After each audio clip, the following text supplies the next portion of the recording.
গাছতলাতে চলছে 2 অঙ্গনওয়াড়ি কেন্দ্র। মোহাম্মদবাজার ব্লকের মোহাম্মদবাজার গ্রাম পঞ্চায়েতের বোর্ডিংপাড়া 146-290 নম্বর অঙ্গনওয়াড়ি কেন্দ্র চলছে গাছতলাতে।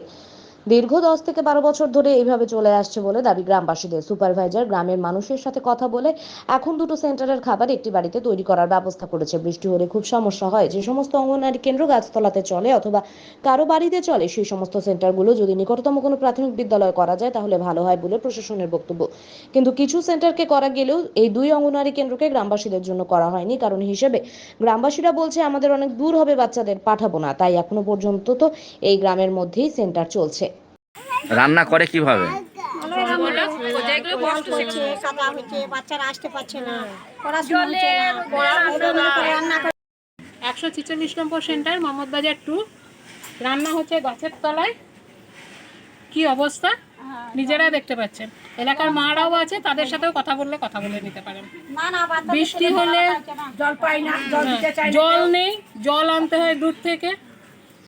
আমাদের তো ডিএম স্যার একটা অর্ডার করেছিল যে আপনারা যে সমস্ত কাছাকাছি প্রাইমারি স্কুল আছে বা হাই স্কুল আছে সেখানে যাবেন, তো আপনারা যাননি কেন?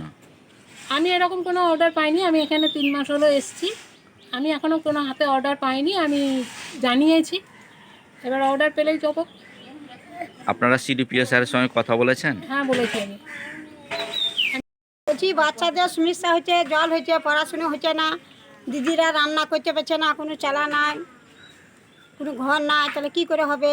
এবার দিদিদের যে দিচ্ছে রান্না করছে, সে কী করে রান্না করবে? জল করে, জল যে পড়ছে গাছের তলাতে পড়ছে।